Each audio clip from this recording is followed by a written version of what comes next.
Hello, and thank you for joining us today for Frost & Sullivan's latest webinar from our Aerospace Defense and Security Practice.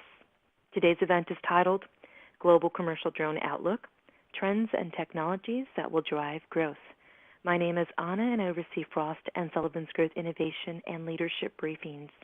Today's presenter is Mike Blades, VP of Consulting and Research. Mike has over 21 years of military flight experience, along with 7 years of aerospace and defense industry research and consulting. Mike is a graduate of the United States Air Force Academy. He has advanced degrees in aerospace operations and financial management. You can follow Mike on his Twitter and also his LinkedIn pages. With that, I would now like to hand the presentation over to Mike. All right, gosh, excuse me. Good afternoon, everyone, and thanks for joining. Let's see here. I'm going to go to the next slide, and we're going to start talking about exactly what we're going to discuss here, what I'm going to discuss. You'll be able to ask questions, I think, over on the side of the presentation slide here, and when we get to the end, we'll answer as many questions we have time for. So for the focus points, obviously this is a presentation about the commercial UAS market, how we see the market playing out. We'll talk about some estimates, market trends, technology trends, what the regulatory outlook is, and some market predictions. So just some background. These are the most recent report titles we've completed here at Frost & Sullivan regarding commercial UAS. You can see we've done a couple of global commercial UAS market reports, both 2015 and 2017. I just finished a global commercial UAS market outlook for 2019, which this briefing is based on that, and it should be published sometime in the next couple weeks. And you can see all the different areas where we've conducted research with regards to the different verticals, and also some competitive intelligence in different areas with drone box, AI companies, a subset of that, computer vision companies, and also the drone services providers.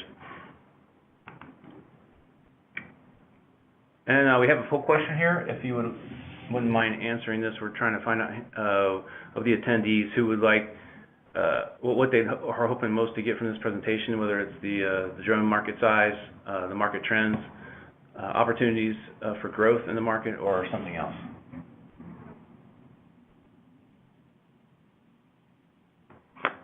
And I'm not sure exactly how that shows up, but I think I can forward the slide and still have you all answer that poll question at your leisure.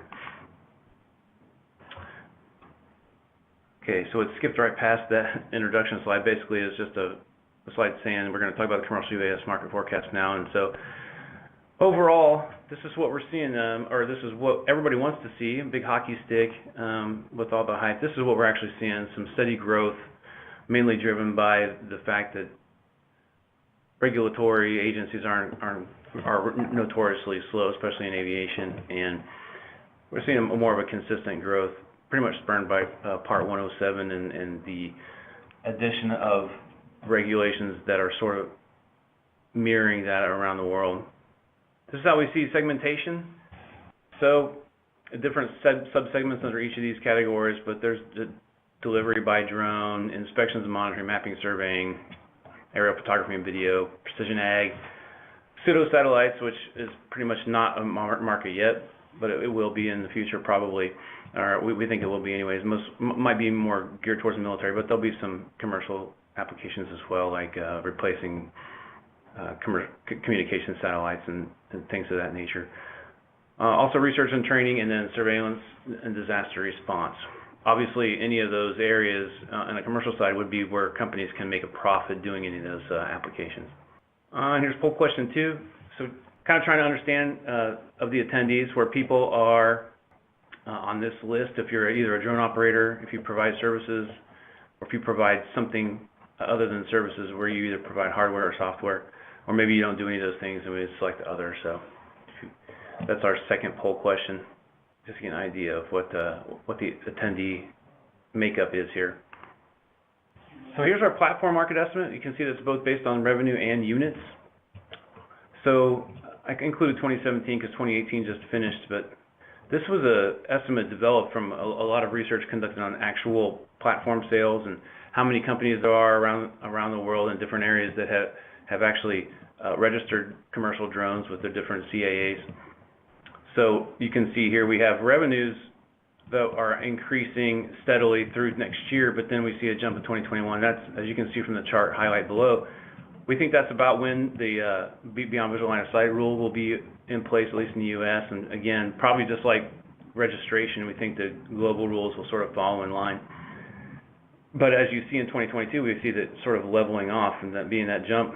Again, it's going to be a slow growth after that.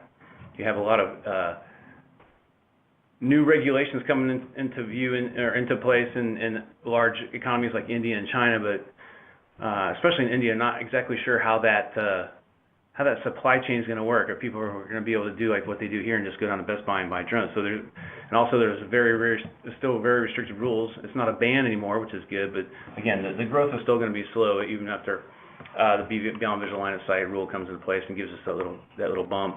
It could be pushed out to 2022. I really don't think it's going to happen before that bump.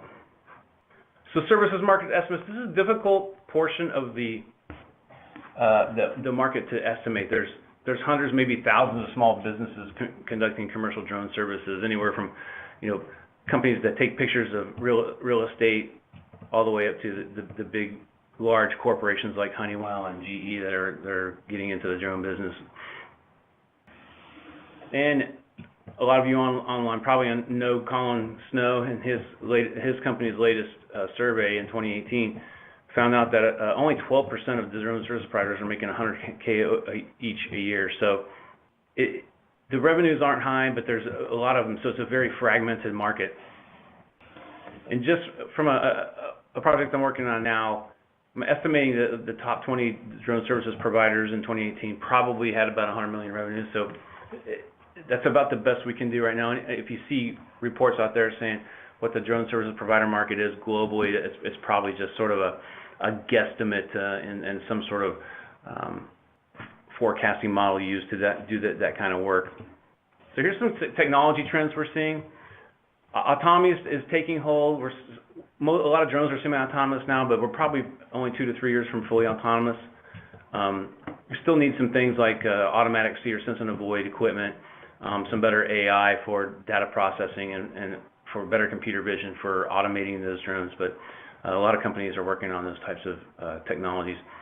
Artificial intelligence itself is really you see it everywhere, and it's very, very hype. There's a lot of hype going on at the peak in some markets, but really it's gaining traction fairly rapidly within commercial drone markets because of AI's ability to reduce processing times, to use those algorithms to identify things that need to be seen when the data is collected.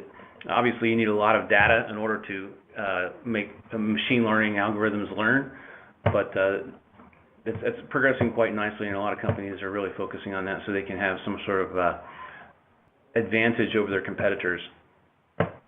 Swarming and multi-drone ops, so we've all seen the companies like Intel and EHang and that have had those multiple drone demonstrations, like at the Super Bowl, where they're all coordinated flight. VHive system is a little interesting because it uses drones in multiple controllers to work as a swarm to get one certain job done. So instead of one aircraft inspecting one wind turbine, as just an example, you can have 5 aircraft that inspect parts. So it would take 1/5 of the time to do an inspection. I'll expect to see more types of operations like that. So you can get, again, that goes to the next trend we see below, which is minimizing time to data. So if you can get the data collected in 1/5 of the time, then obviously you can minimize that time from when you start collecting to get that final answer to make a decision. But in addition to the swarming, we have advances in the GPS or GNSS receivers, the graphics processing units and video processing units, autonomous capabilities, AI, and also the decreasing prices for RTK and PPK capable drone system in the mapping and surveying area. All these things together are driving down the time it takes to gather and process and analyze data. For market trends, there's a lot going on, and you can see this especially when you talk about the the drone conferences that are becoming popular. There's a lot of interest in vertical or industry-related conferences because there's so many different things that each industry requires that or might be different from another industry with regards to platforms and hardware overall, subsystems like sensors, different software. So obviously, we see this trend mostly in what is allowed for Part 107 because you don't have to get special allowance or special allowances or waivers in order to operate outside of those 107 rules. There's a continued migration to full stack. Most operators don't want to go to 5 or 6 different vendors for each portion of the drone flight. They don't want to have a different software that does fleet management and then collects the data and stores the data and does data analytics. They want this end-to-end software. So companies like Hanger that are putting together those kind of capabilities, and Drone Deploy that offers the app market and things like that. Those are where the trends are going. This one software for each capability is kind of falling off to the wayside. Investing to scale, excuse me. There's been a very noticeable increase in acquisitions and partnerships, especially regarding DSPs. A lot of that sometimes has to do with just purchasing a company that has paying customers, so you can get that cash flow and keep operating until we get more favorable regulations. But all in all, companies have to have that ability to scale their operations. Flying 1 or 2 or 3 drones isn't going to do a whole lot of good for a company that's nationwide or global. You just have to be able to scale those operations. And also medical and rural deliveries. I've probably seen a lot of news articles and reports talking about a lot of areas in Africa, Vanuatu. I actually show a slide later here that talks about what's going on in delivery. But you can see it's not really the consumer goods that's being delivered. It's a life-saving medical treatments or delivering things in rural areas where there's just not any infrastructure to support those kinds of deliveries. Here's a closer look at delivery. Drone delivery Canada is pretty interesting. They recently received clearance to test a drone that can carry up to 50 pounds, up to 60 miles. They're developing drones specifically for parcel and large package delivery. Iceland is using their AHA company is using Flytrex, which is an Israeli company, to deliver and actually consumer stuff that 2 to 7 miles and is being delivered across waterways. So it's solving a problem that you can get from one place, delivery from one place to another over this obstacle. It's just water. Obviously, one of the most important is those operations from Zipline in Rwanda and Tanzania that's delivering medical supplies, critical medical supplies to people who need it, who wouldn't maybe get them up in time otherwise because of the lack of infrastructure in those countries. Rakuten is starting to deliver parcels. They're in coordination with JD.com, which shows up again down in China, who is pretty much leading the development of parcel delivery for drones. They're supposed to even be putting in charging stations in rural areas so drones can land, charge, and take off and go further. And there's Swoop Air that I talked about delivering in Vanuatu. The interesting thing about all this is supposed to be built here. Yeah, Amazon's still not delivering to your door like they promised in 2013. So some regulatory outlook information.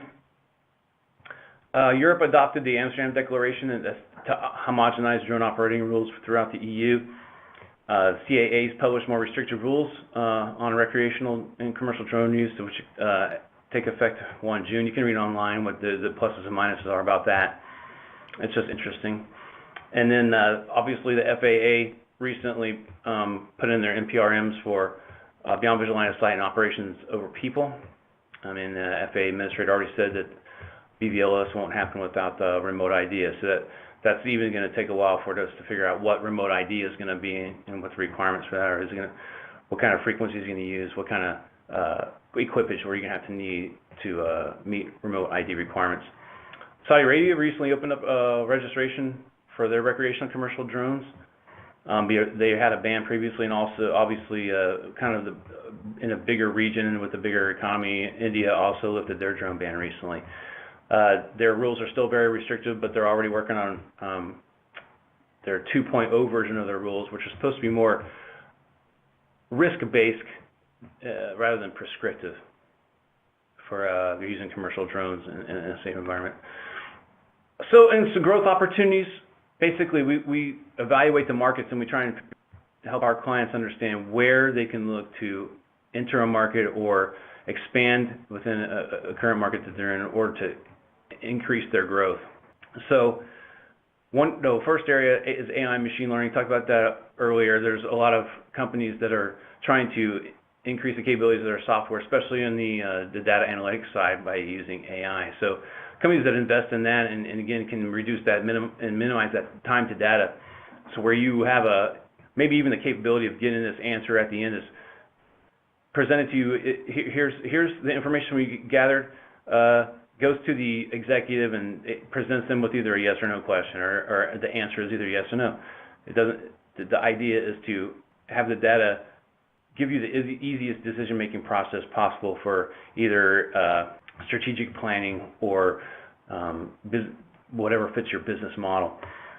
Advanced sensors, still going to, we started this entire market without any sensors that were specifically made for drones. Now, companies are looking at making robust sensors that are required for identifying the drones with remote ID, having see or sense and avoid, which would be required for beyond visual line of sight, and then also collision avoidance, which would be needed for beyond visual line of sight, as well as just having those robust sensors to be able to collect the largest amount of data quicker, and even maybe having some edge processing capabilities embedded with those.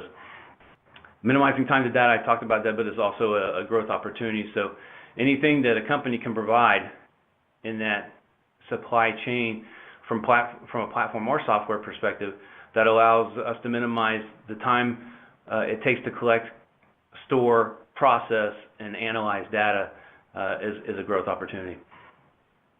Drone analytics with a vertical focus. So yes, minimizing time to data is good, but we also want to make sure a lot of companies that are doing very well right now are making sure that they are the best at doing drone data collection, processing, and analytics in a specific industry, whether it's oil and gas, or whether it's precision ag, or whether it's in inspecting wind turbines.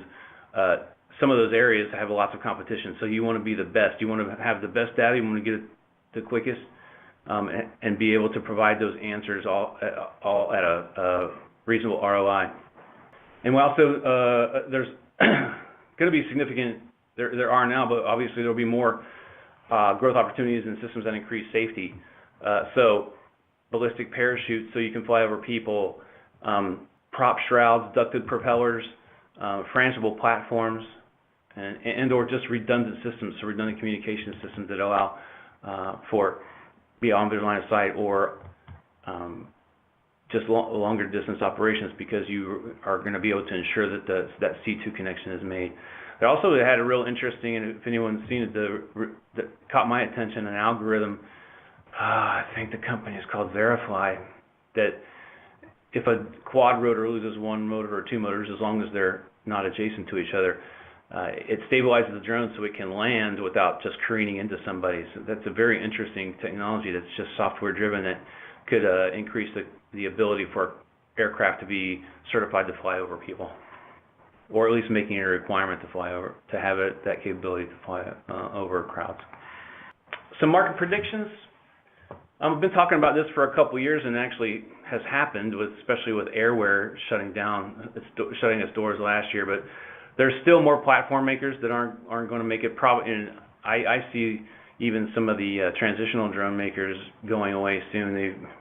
I think I had 13 or 14 different companies that came on the market in 2017 that make the transitional drones that take off VTOL and fly like a fixed wing. There's just not enough, I don't think, market demand for all those to survive. I see DSPs, drone services providers, continuing to expand via acquisition and experience to remain competitive. So maybe acquiring some of the smaller companies and getting some of that subject matter expertise, especially if they're companies that work in the same industry, with the same industry focus that the DSP that's acquiring is in. Expect some notable software makers to cease operations as well. Again, there's so many drone management software platforms out there, but there's just not enough work to support them all.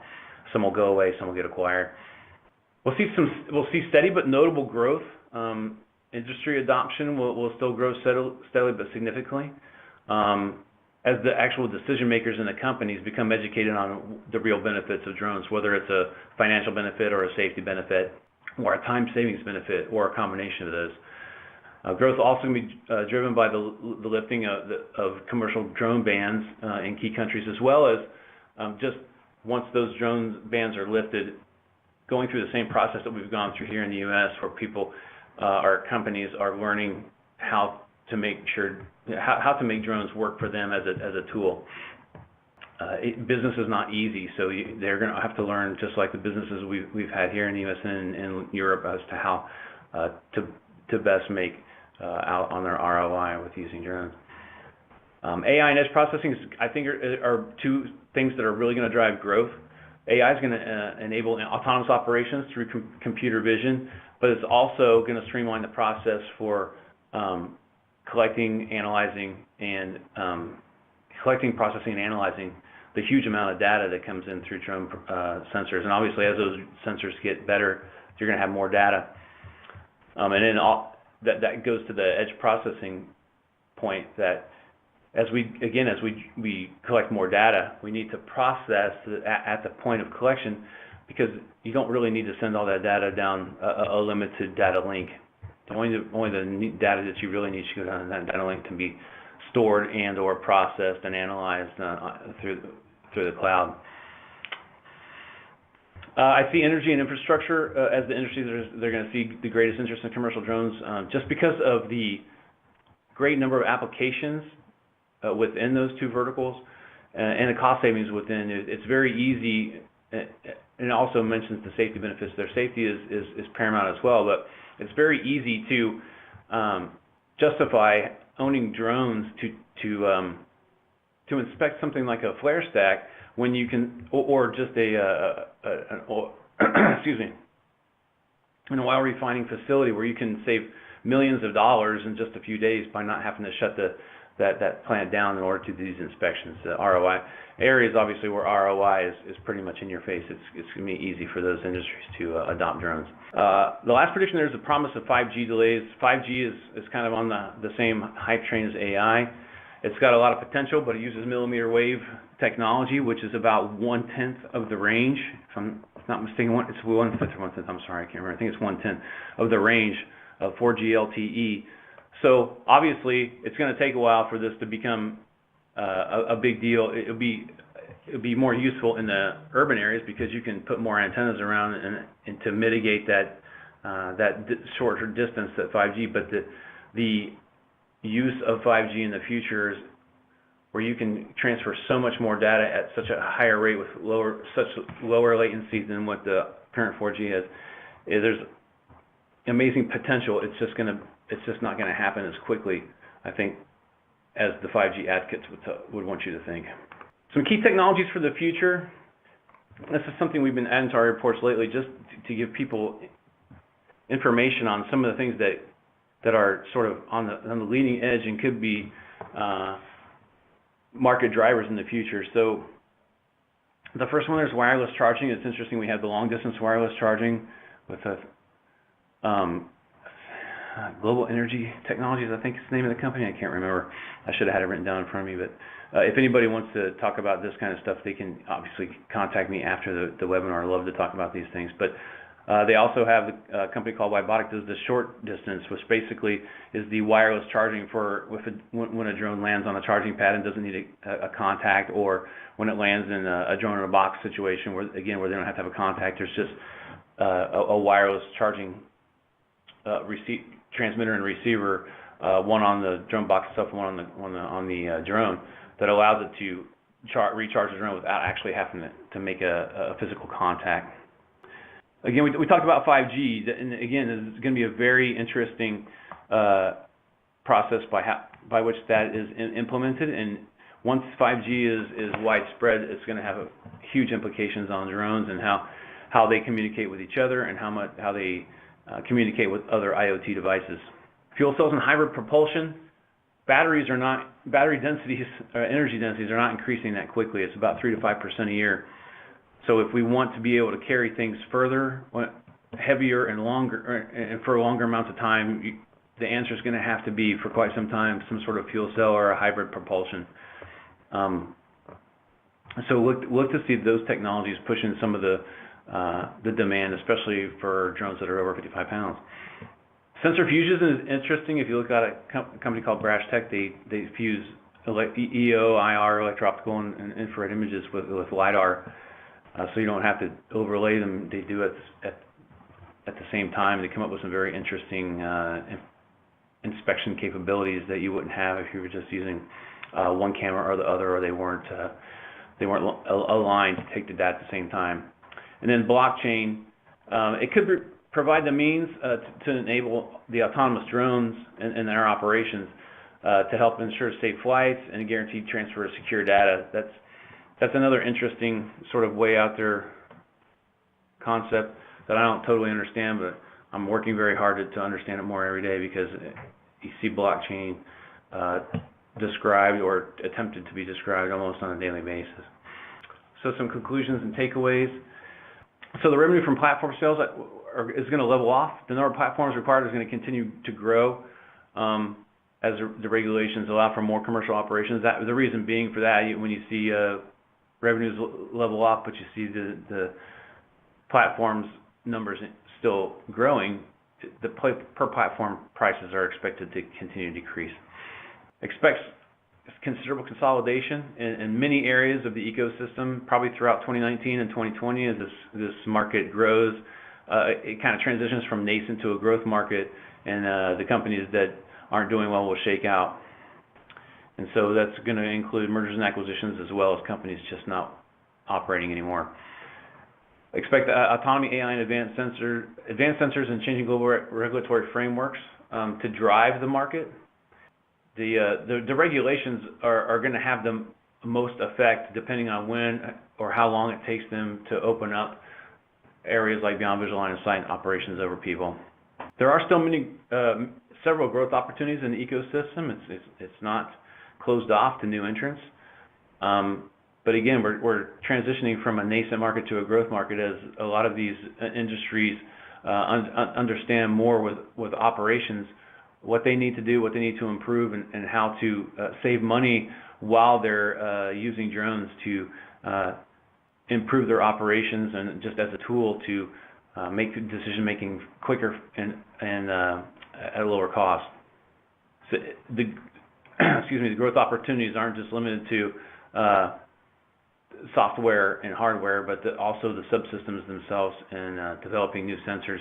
All those types of things are going to enable expanded commercial operations to include beyond visual line of sight and operations over people when those regulatory frameworks come together.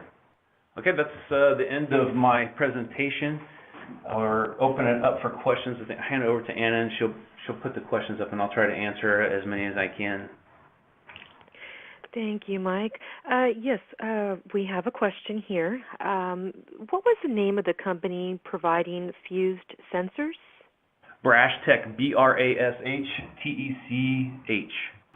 Okay, very well, thank you. And moving to our next question here. When do you think the BVLOS rules will be in place, and why? Okay, well, obviously those are going to change, or those are going to be in place in different regions at different times.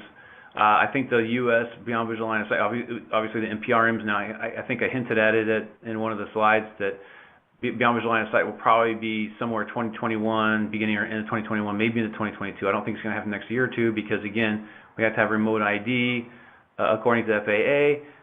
The decision has to be made on what does the remote ID going to be made of, what's going to be required. Is it going to be a radio frequency? Is it going to be Wi-Fi? Is it going to be, is it going to be a cell signal that operates in 4G? What's it going to be? And then also, is it going to have any backup systems? So once we figure that out, then we can move on to beyond visual line of sight. But there will also be requirements, I think, for sense and avoid or see and avoid, and a lot of that technology is out there. It's just a matter of how do you set the requirements for what small drones are going to have in order to operate in a low altitude environment without the operator having the drone itself in sight. So I think 2021, 2022, and again, just because of the technology that's going to have to be required to operate out of the sight of folks. And once the folks operating them, once that happens, I think the opportunities are going to be coming from not operating beyond visual line of sight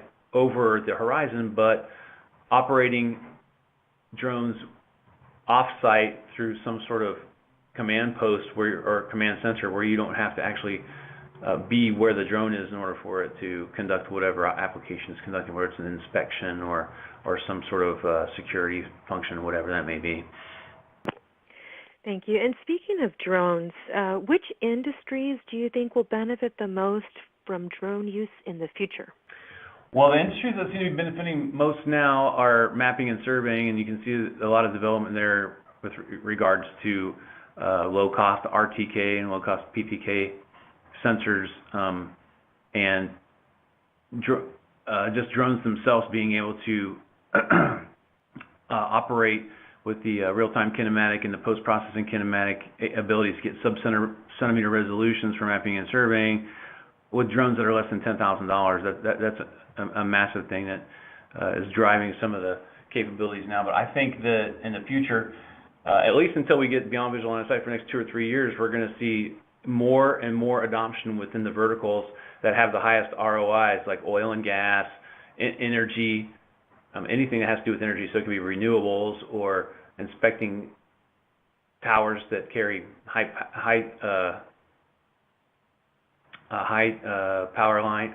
What do they call those? High voltage power lines, and in wind turbine inspections, those kinds of things. I have heard that been told there's a lot of competition in the wind turbine inspection market right now. So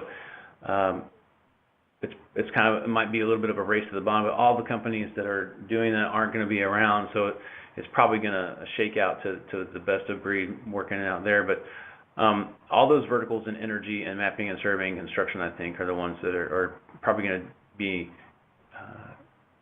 growing in adoption of drones and also expanding their capabilities just based on experience and understanding where their cost savings can come from as they continue to operate on a daily basis.